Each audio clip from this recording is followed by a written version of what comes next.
Welcome everyone to today's Empowering OG Academy Conversations with Women. Yes, women are leading powerfully. The world is changing. We are consistently evolving. And I'm super excited to have this conversation with an upcoming power lady boss on the scene. You're definitely going to want to take notes today because I had some great aha moments. So while we're getting connected to Facebook Live and people on Zoom are joining us, you're definitely going to want to tag all your lady bosses, tag your whole team, because even if you're not a lady boss, men, you're going to learn so much today on how to effectively be able to create the leadership you want, the duplication you want in your business. So right now, while we're all connecting and we're scrambling to get our phones up and running, put in the chat, let me know where you're coming in from, where you're chiming in from. I want to hear the world of Organo in front of us, having this conversation, engaging and learning and taking notes and expanding, because that's what it's all about. You need to evolve. If you're not growing, you're dying, you're stagnant, and that will reflect in your business. So I want to know what your favorite beverage is. I want to know where you're chiming in from. I want to know if you have any lady boss mentors, any ladies boss books, or anything you want to share that's empowering, because today's conversation is so unique. And I think we all need to learn, and we all need tools to continue expanding. So as of recent, we had the pleasure of having one of the most powerful women events that is actually taking place in the world today in direct sales. And most of you probably know of this platform. And if you haven't, you might get a chance to watch the recording. It's the most powerful women in network marketing, but done by Eric Worre and his wife, Marina Worre. Fantastic event. And that just took place last week. 5 hours focused on women and the way we build our businesses and the statistics and the challenges and all the juicy stuff that comes in with our specific gender and basically how we apply this to business and life and how we essentially balance it out. So for our conversation today, I'm going to welcome our uprising star, Lady Limor, who's a Ruby, half of a power couple of the one and only Coach Andrew Scopick. And they are the next rising power couple in Organo, really adding a lot of value and a lot of influence to our Organo culture. So I have to tell you a little about Lady Limor, and I'm so excited to share this with her today because she brings on an extra special level of expertise. Her background is in real estate investing, and she's actually a money expert, which excites me because, you know, my strength has always been in health, but really, where is the lady bosses in the money district, in the money camp? You know, I haven't really seen much of that lately. So I want to welcome our wonderful Ruby, Lady Limor, to today's conversation. So Lady Limor, come on in. Let's introduce you. Say hello to the Organo world. Thank you so much for being here. I am so excited to be here. It's part of the Lady Boss revolution here. And yeah, sprinkle a little bit of money fairy dust for all of us. And yeah, I mean, we come together, we got the health, we got the money, right? What more could you ask for? And wow, last week, the most powerful Ladies in Network Marketing, that event hosted by Marina Worre. Wow, it was so empowering, so amazing to be able to see what all these boss babes are really doing and how it's evolving in the industry. So Dianne and I are really pumped because today we want to talk a little bit about the evolution of women. And, you know, what struck us both really interestingly at the start of the session last week that Marina Worre hosted, she said, you know, of the people in the world of direct selling or network marketing, 77% of them are females, which was, you know, really exciting. And it's a very creative career that's got a lot of flexibility associated with it. But what she also went on to say is that when you look at the top, while we do have some powerful ladies up at the top, that mix is actually quite different. There's still quite a few more men at the top of the world. So Dianne and I today actually wanted to talk about the glass ceiling. And the glass ceiling, if you haven't heard of it before, it's an artificial barrier where it's often referred to in like corporate worlds and in traditional careers where, you know, women are working super hard, but then they bump up against this artificial glass ceiling where they can go no further, where they can't progress, where they can't earn additional money. And so we wanted to discuss that idea and the 4 pieces that actually typically contribute to it, and then how that applies or maybe even doesn't apply in the world of network marketing. So Dianne, are you ready for us to jump in on this? Let's jump in. Let's start sharing short and sweet. Over the next 15 minutes, you're going to be able to say, I never thought of it that way. And this is where you and I had a fabulous conversation about these 4 areas. Absolutely. So the first one that really stops women in this world of glass ceilings, again, more typically in a corporate world, is that it's actually difficult to manage both a career and a personal life and still be able to give your all. Now, personal life, you could be a mother, you could have kids, you could have aging parents.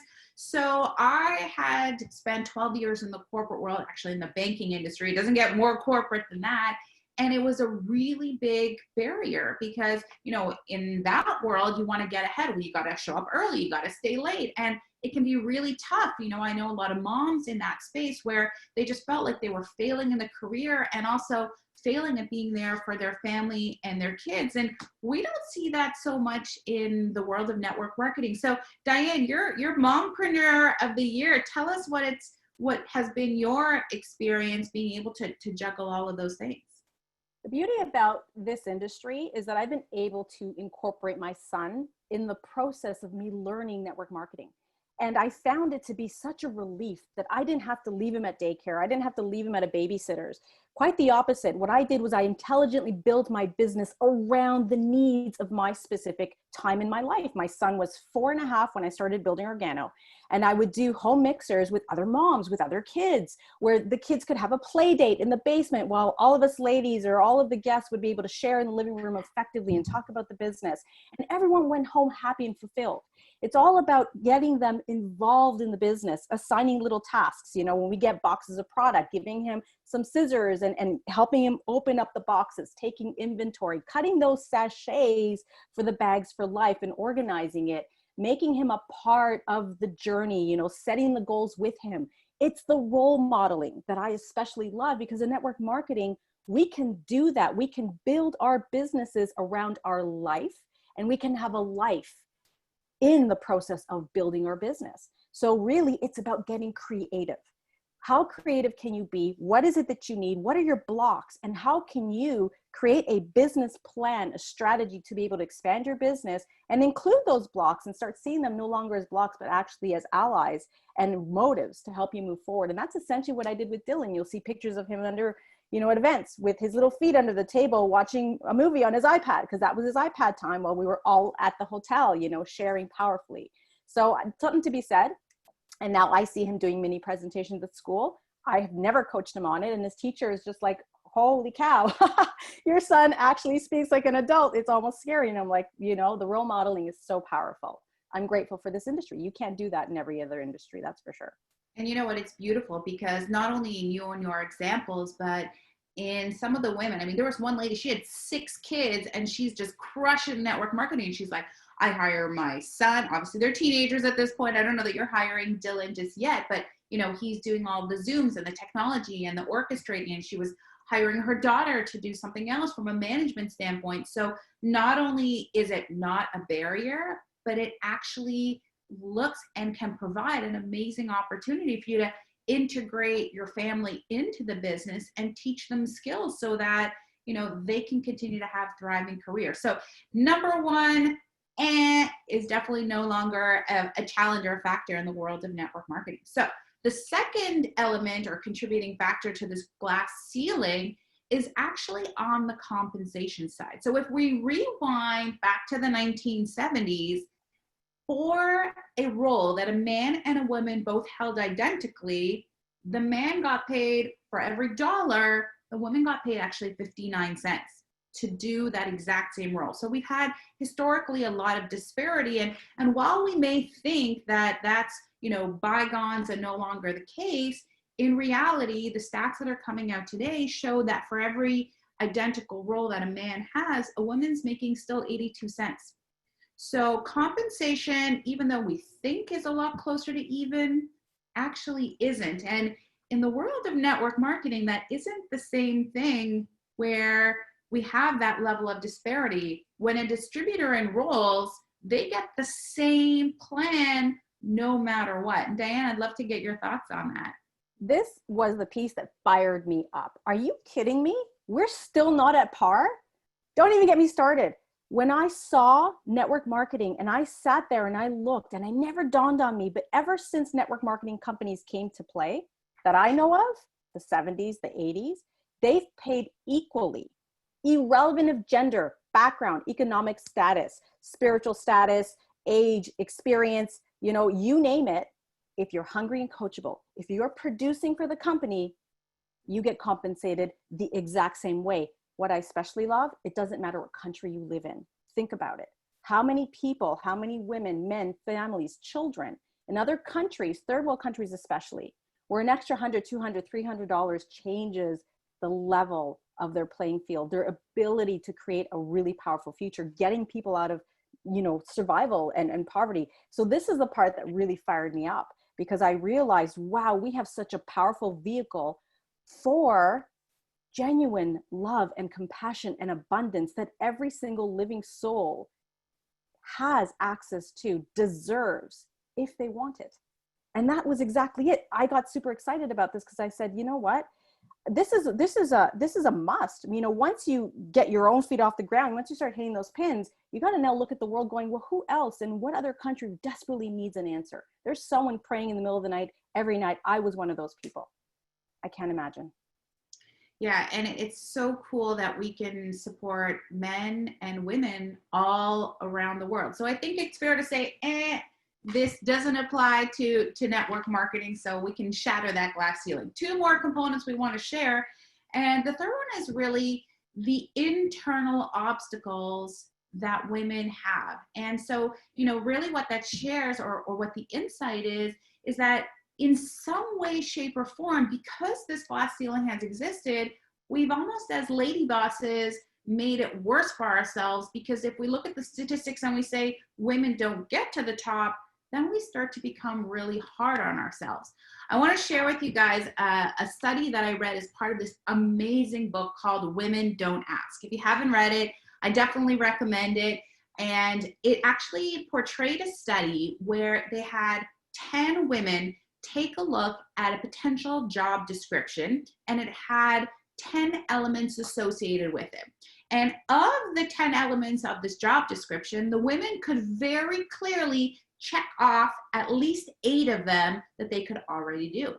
And then the researchers turned to this group of ladies and said, all right, so you can do 8 out of the 10. Are you going to apply for the job? And unanimously, the overall resounding response from these ladies was, oh, no, I can only do 8. There's still a few things that I don't know how to do, so I'm not quite ready to proceed and apply for the job. Okay, no problem. Then they ran an identical study with a group of men, where they had a job description with 10 elements that they needed to be able to do, and the men could very clearly check off 4. Only 4 out of the 10. And then they said to these gentlemen, are you going to apply? Are you going to go for it? And the overall response, the sentiment was, yeah, of course. I can already do 4. I can learn the rest on the job. And when I read this, it actually really was such a profound aha moment about how men and women actually think. And that sometimes for us as ladies, we need to just push ourselves a little bit further out of our comfort zones. We can say, yes, I'm really good at these things. And you know what? I can learn all the others as I go. So Dianne, let me turn it over to you to get your thoughts. I know you're a lady boss, you know, you've got lots of women on your team. What do you find women are saying to themselves? You know, I love that we talked about this difference last night, because I'm having a lot of aha moments from someone who's an expert in the corporate field and wonderful tools about this. I can speak from a scientific standpoint, right? We know for a fact, because I'm a science geek, because my background's in functional medicine, we know for a fact there's a gender-specific difference in the way men and women's brains work. It's just a functional difference. And what we found is that when you look at functional brain scans, basically scans of the brain and where the blood flows and how we make decisions, when a man makes a decision, it's usually falling in either camp. It's black or it's white. The brain doesn't change very much. It's single-minded, it's directed, it knows yes or no. When we look at women's brain scans, it's a lightning storm. everything, the whole brain is firing up. You know, we bring in the round table, we bring in the jury. We want to listen to every single persona, every single possibility and what it has to say. And the whole brain is actually making a decision. And the reason why is because many, many, many thousands of years, we took care of children and the elderly, and we considered the whole. Our decision wasn't just based on us, rather the community. So really, we looked at all possibilities simultaneously, and we got in touch with a feeling of the experience before it would happen. What would it feel like? All the emotions, all the pieces coming together, and the brain's just firing and firing. So we make decisions usually based on community.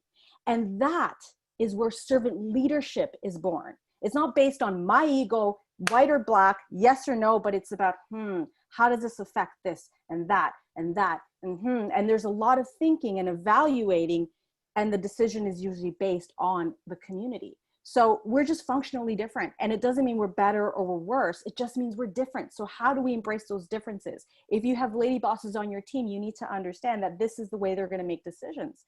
And just being a little more patient, giving them some time to get into touch with the feelings, to kind of, ruffle it out a little bit, ask questions, because their brains are doing all kinds of activity. So I think if we learn to just merge the two, find the beauty in the two, we have a powerful team building, growing all around the world, which is such a powerful, powerful tool if we know how to use it rather than judge it.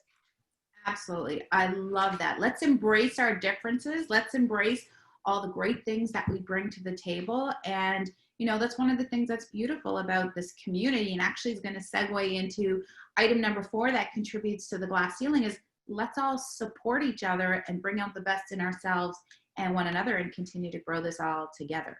So I want to share with you item number 4 that often contributes to the glass ceiling. And that is that often women are actually very competitive and not necessarily as welcoming and supporting other women who are up and coming. I'll share with you guys, again, I worked in the corporate world, the banking world for 12 years. And, there's a lot that I loved about it and enjoyed, being in that space. But, if you'd asked me back at the time, like, what does a successful woman look like? And if I was, really identifying who all the successful ladies were in that space and what were some of the common themes, you're going to chuckle. And Dianne had a laugh when I told her this when we were chatting last night in preparation for today's conversation, is there was a few things that they had in common. Number 1, they all had super short hair. Number 2, they wore these very stiff blue suits. They had what we called in the corporate world sharp elbows, which really means, they're at the table, they're bringing their own agenda. I have to win at the expense of you. And number 4, sadly, they all had at least a few divorces behind them. And it's not that they're actually related. You don't have to be divorced in order to be able to be successful, but it was a testament to the strength, the dominance, the power that was in fact required. There was very little beautiful feminine energy. And to be successful in that corporate space, that was what was required. So, one of the things that I love about being an entrepreneur is that I can be a lady boss. I can wear pink, I can have long hair or big curls. And there isn't that competitive spirit that I experience there. That's, if I'm going to be at the top, you're not, because there's not enough space for everyone. In network marketing, it's a very, very different world. And we've got our own, kick-ass lady right here who's showing us that it's not only about her. She always says, we win as a team. We're doing this together. There's ample room at the top for everybody. In fact, the more, the merrier. Dianne, what are your thoughts? This is another part that I really fell in love with the network marketing model, and unfortunately people need to get educated on it. So, if you're in this industry, get educated and help others understand it a little better. It's not the pyramid everyone talks about. It is everything, but it is an inverse pyramid, because the more people we can pull up, the more people we can coach, the more people we can love, the more people feel like they're part of a community. People go where they feel good. We all win together. There's no way I would be a diamond today if it wasn't for all the leadership and all the team pulling in together, working together, all oars in the water, because that is how we get to a destination. And when we get there, we turn around and going, who is next? It's like climbing Mount Everest and going down to base camp 1, 2, 3, 4, and getting everyone coming up the path, because that is the beauty about this industry. You don't win unless other wins. And chances are, if you're at the top, means you're helping a lot of other people. So don't feel guilty about earning money. Don't feel guilty about claiming your abundance and your wealth. I mean, that is your absolute birthright. And I love hearing from Lady Limor, because I was never part of the corporate world. I was part of the health world. So hearing this kind of feedback, I'm like, wow, you know, I just can't imagine living in that space of scarcity, of being afraid that someone else is going to take yours. Well, guess what? That's what you vibrate into the world. That's what you attract. In network marketing, in this industry, in Organo especially, it's the opposite. The more love, the more abundance, the more belief, the more culture, the more respect, the greater the abundance on every single level. Thank you, Limor. Wow, Dianne, that was so beautifully summed up. And I think that we can say, dissecting these 4 pillars that really are holding up or propping up that glass ceiling, just really isn't a factor here. And, you know, loved my time in my corporate world. I learned a lot, but I'm glad it's in my past. I love being part of this beautiful community where we can help, where we can serve, where we can make a difference, where we can bring out our lady boss feminine power, and it's actually welcomed and embraced. So, you know, if you've got women on your team, you're bringing women in, you are a lady boss, you know, let's continue to encourage, to support, to welcome, to provide a lot of love, because this is a place where we really all can come together, make a difference in our own lives, be able to manage our careers and our family, be able to make the same amount of compensation, whether you're a male or a female, you know, where we support each other. So those internal obstacles that we all face can really have a quieter volume in our mind, and where we can really love and support one another. None of these sharp elbows that I used to know once about. So Dianne, anything you want to say to wrap it up for today? Absolutely. I want to thank you, number one. What an honor and a pleasure to learn from you, to apply new skills and new angles to things and more learning. Get your book. I really want to read that. Women Don't Ask. How powerful is that? You want to save your sachets, the Bag for Life program. Key, really key. If you're not familiar with it, ask your upline. If you're not familiar with it, look in your back office. The Bag for Life program is about a woman's initiative, creating and upcycling our sachets so they don't go into the landfill. We don't leave that environmental imprint, and we're helping, you know, other women in other communities actually create, you know, a living for themselves. Now, what we also want to do is stay tuned, because tomorrow you are going to be able to now get some wonderful tips and coaching from Organo's social media consultant expert, Michael Paretz, who is going to be sharing on this OG Academy platform tips for social media. So stick around, stay tuned, stay plugged in, be Organo. And Organo, we absolutely love this vehicle. Share powerfully, be the best version of yourselves, and have a super awesome, amazing, empowering Wednesday. Sending love to all. Bye, boss babes. See you later. Bye, guys.